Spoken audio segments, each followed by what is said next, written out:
I remember watching hunting shows when I was really young, and it's just always been what I wanted to do. I wanted to have my own hunting show when I grew up, and when TK reached out to me about meat hunters and asked if I wanted to be a part of it, I don't think I could have said yes any faster. Like, I've always wanted to have something, and one of the things I've been concerned about is the amount of content. Just like by myself, I have 3 deer tags. I can shoot 2 turkeys in a year and some small game. But with the other 2 guys here in Meat Hunters, I think we can actually make a lot of content for you guys to view, and I think it can actually be something special. So I'm really excited about this season, and week 1 is starting here. My plan is to do 1 video per week of archery season, then leading into rifle, whatever we have left for tags. But generally my focus is 1 or 2 does in the early season. If I can get both doe tags filled and then just focus on bucks, that's ideal. At least 1 though, so I know I have some meat in the freezer. So that's going to be the goal in the early season. We'll see if we can get that done, and I think with that bit of introduction out of the way, we should get into the hunt.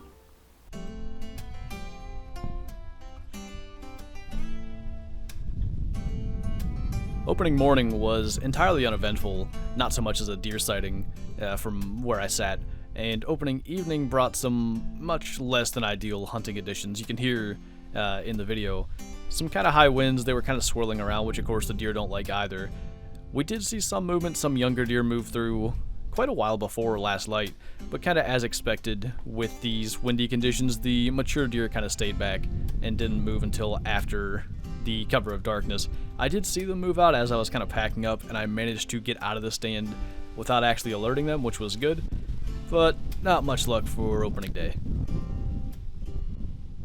Well, it's Tuesday, October 8th, and it is a world of difference from Saturday. Saturday was in the 40s, super windy. Today it's calm in the 70s. We had deer move through on Saturday, mostly fawns in the daylight and then mature does after dark. So hopefully without the wind, they'll get on their feet a little sooner and we can get a shot. And as expected, with the better wind conditions, deer are moving significantly earlier. It's around 5:30 when these young ones start hitting the field, and that is a full hour and a half before the end of legal light. So at this point, I'm getting pretty confident that we'll get a shot. I know mature does are moving through here with plenty of light left. I've seen them do it. It's just a matter of them actually giving us an opportunity for a shot.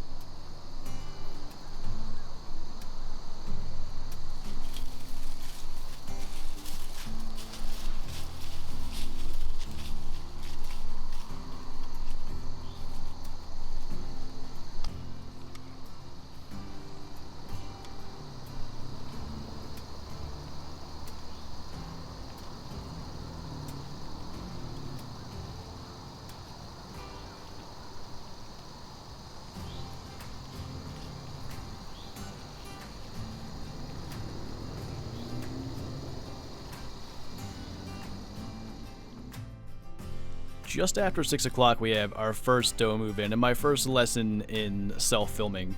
The branch on the right is my normal shooting lane, and when I stand up, I can shoot over that. But because the camera is a lot down lower, I can't get it on camera. So as I'm attempting to move the camera into a position where I can shoot her as she is, she catches the last bit of movement I do, and I know it's over at this point. There's no way I'm going to be able to stand up still and draw back, so I just have to sit still and hope she doesn't spook everything in the field.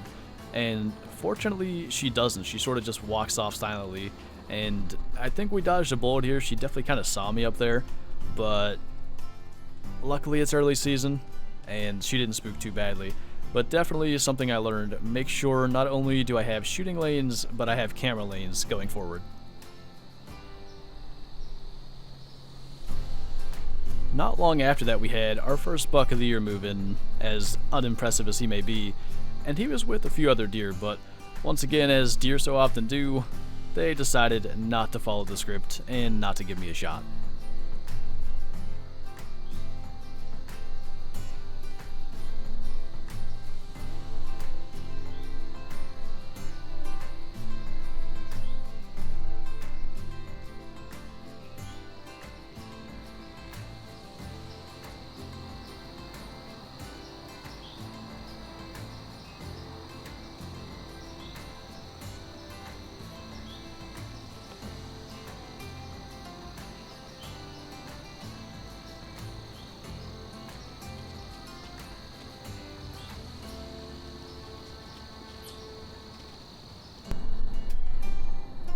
As it got later, I really started to worry about my chances of actually getting a deer tonight.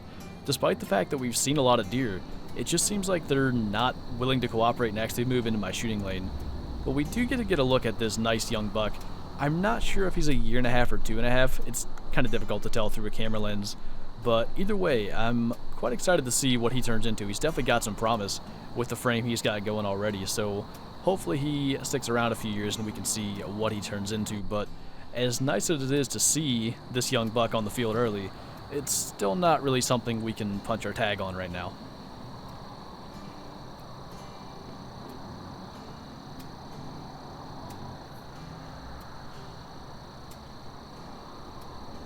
And just as I thought the hunt was over, 2 of the fawns ran back behind me, and the very doe that saw us earlier in the hunt circled around to see what was going on, and she came right into my shooting lane.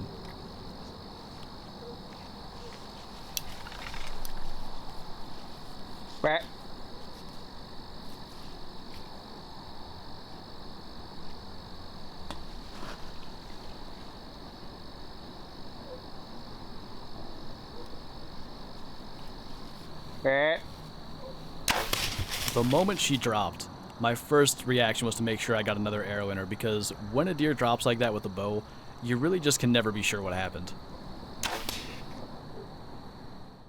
And this is where I made my first real self-filming mistake. I didn't really film anything after the kill. I guess, you know, everything sort of got rushed. I mentioned at the beginning of the hunt from the tree stand, it was in the 70s that day, so we wanted to make sure we got her processed and taken care of so none of the meat would go to waste. But I did attempt to do like a post-hunt interview, you know, sitting behind her and talking about everything that went down there. And the other mistake I made, when plugging in the light for the camera so you guys could see, apparently I managed to unplug my mic just slightly, and basically there's no microphone audio of that. So I guess we'll sort of just talk about what happened with that shot and everything here, because I attempted to do it there and, well, you can't hear it. So the first thing that I was really happy with, once we got her taken care of and could look, the first shot that dropped her, it was actually double lung. I caught the top of the near side lung and the kind of middle of the far lung, and I actually didn't shoot through the spine. I didn't hit it with the arrow, so I don't know if it was the way I hit the rib cage or whatever actually did break the spine. But I was happy to see that that was double lung, because of course we don't want these animals to suffer at all. That's not the point of this. But I was happy to see that, so I probably didn't need the follow-up shot. I think it was going to be a quite quick kill, but you never know when an animal drops like that. You don't really know what happens, so getting that second shot in there was definitely the right move. But that was the first time I've spine shot a deer with a bow, so I'm glad that I handled that the way that I did, as quickly as I did. I'm quite proud of that. And we have meat in the freezer now, so that's a big plus. We got that one doe tag filled. It's still early, so hopefully we can fill another doe tag. We still got a couple of days left this week to hunt, so we'll see if we can manage to get 2 in the first week. Unfortunately, the remaining hunts wouldn't yield a whole lot more than seeing a raccoon walk under my tree stand. I tried to hunt some other areas. Obviously, I don't want to pressure the area we shot our doe too much, so I just kind of went into a spot. It's not very deep into the timber, so I shouldn't be disturbing too much. And unfortunately, no deer really came through. But it was good to hunt some other areas, get a different view, and again, we have one doe, so I really don't need to kind of push my luck and chance running a buck out of an area that really I wouldn't have a chance at till later in the season when they're chasing does around. So that was kind of how my week would end, watching a raccoon walk around, and it was kind of cool at least to get some of that footage.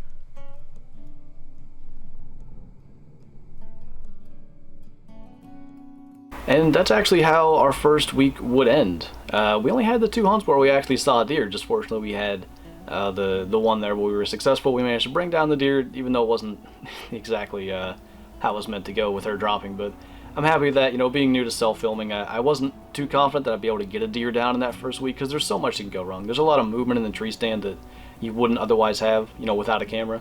So that went really well. The spot that I chose is quite good for filming. There's quite a lot of cover, which is nice. But yeah, I'm happy with how that went. That is 1 week down. Next week is archery season as well. We'll see if we can get that second doe tag filled. If not, the week following is muzzleloader, and we should be able to fill that second doe tag in that season. That's doe only here in PA, so not trying to get a buck with that anyway. But like I said, we got meat in the freezer, and should be interesting going forward.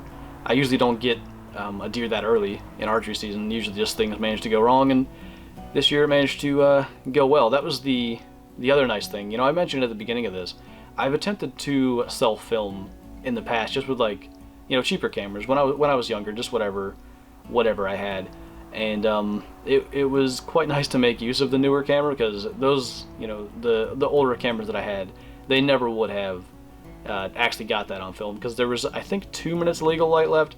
I can actually, it's nice self-filming. One of the benefits, at least with this camera, and I'll link it in the description if you want to check it out, there's like a recording time, how long you've been recording, and if you know the legal light time, all you got to do is basically figure out how many minutes until that point. So I was able to pay attention to the kind of counter on the camera and see how long I had left. I didn't have to get out a phone or check a watch, so that was actually nice.